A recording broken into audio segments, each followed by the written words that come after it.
ਅਸਲਾਮ ਵਾਲੇਕਮ ਦੋਸਤੋ, ਕੀ ਹਾਲ ਹੈ?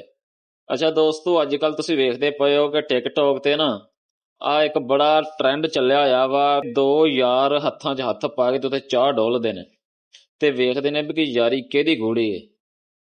ਤੇ ਅਸੀਂ ਆਖਨੇ ਆ ਕਿ ਸਾਡੇ ਕੋਲ ਯਾਰ ਵੀ ਹੈਗੇ ਨੇ, ਗਰਮਾ ਗਰਮ ਚਾਹ ਵੀ ਹੈਗੀ ਏ, ਪਰ ਸਾਡੇ 'ਚ ਉਹ ਕੀੜਾ ਨਹੀਂ ਹੈਗਾ ਕਿ ਅਸੀਂ ਇਹੋ ਜਿਹੀ ਬੇਵਕੂਫੀ ਕਰੀਏ। ਕਿਉਂਕਿ ਅਗਰ ਕੱਲ ਨੂੰ ਬੰਦਾ ਕਵੇ ਕਿ ਯਾਰ ਹੱਥ 'ਚ ਹੱਥ ਪਾ ਕੇ ਤੇ ਛਾਲ ਮਾਰਦੇ ਆ ਤੀਸਰੀ ਮੰਜ਼ਲ ਤੋਂ, ਤੇ ਜਿਹੜਾ ਬਚ ਗਿਆ ਉਹਦਾ ਸੱਚਾ ਪਿਆਰ ਹੈ, ਜਿਹੜਾ ਮਰ ਗਿਆ ਉਹਦਾ ਝੂਠਾ ਹੈ।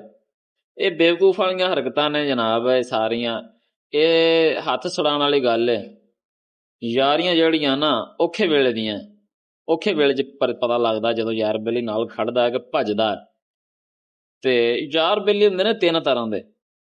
ਇੱਕ ਯਾਰ ਬੇਲੀ ਉਹ ਹੁੰਦਾ ਕਿ ਜਿਹੜਾ ਤੁਹਾਨੂੰ ਮਾਲੀ ਤੌਰ ਤੇ ਵੀ ਤੁਹਾਨੂੰ ਸਪੋਰਟ ਕਰਦਾ, ਉਹਦਾ ਜ਼ੇਨ ਵੀ ਹੁੰਦਾ, ਪੜ੍ਹਿਆ ਲਿਖਿਆ ਵੀ ਹੁੰਦਾ, ਉਹਦੇ ਕੋਲ ਪੈਸਾ ਵੀ ਹੁੰਦਾ। ਤੇ ਇੱਕ ਯਾਰ ਬੇਲੀ ਉਹ ਹੁੰਦਾ ਕਿ ਜਿਹਦੇ ਕੋਲ ਅਕਲ ਹੁੰਦੀ ਹੈ, ਢੰਗ ਹੁੰਦਾ, ਤਰੀਕਾ ਹੁੰਦਾ, ਉਸ ਤੋਂ ਇਲਾਵਾ ਉਹਦੇ ਕੋਲ ਕੁਛ ਨਹੀਂ ਹੁੰਦਾ। ਤੇ ਇੱਕ ਤੁਹਾਡਾ ਯਾਰ ਬੇਲੀ ਉਹ ਹੁੰਦਾ ਹੈ ਕਿ ਜਿਹੜਾ ਵੇਲਾ ਤੁਹਾਡੇ ਤੇ ਔਖਾ ਹੋਵੇ ਭਾਵੇਂ ਸੌਖਾ ਹੋਵੇ, ਉਹਨੇ ਰਹਿਣਾ ਤੁਹਾਡੇ ਨਾਲ ਹੀ। ਨਾ ਉਹਨੇ ਤੁਹਾਨੂੰ ਪੈਸਾ ਦੇਣਾ, ਨਾ ਤੁਹਾਨੂੰ ਉਹਨੂੰ ਮੱਤ ਦੇਣੀ, ਉਹ ਹੁੰਦਾ ਤੁਹਾਡੇ ਨਾਲ। ਇਹ ਜਨਮਨ ਗੱਲ ਏ। ਭਾਵੇਂ ਉਹਦੇ ਕੋਲ ਰੁਪਈਆ ਹੋਵੇ ਨਾ ਹੋਵੇ, ਤੁਹਾਡੇ ਤੇ ਔਖਾ ਵੇਲਾ ਸੌਖਾ ਰਹਿਣਾ ਉਹਨੇ ਤੁਹਾਡੇ ਨਾਲ। ਇਹ ਤਿੰਨੇ ਹੀ ਦੋਸਤ ਮੁਖਲਸ ਕੈਟਾਗਰੀ ਦੇ ਵਿੱਚ ਆਉਂਦੇ ਨੇ।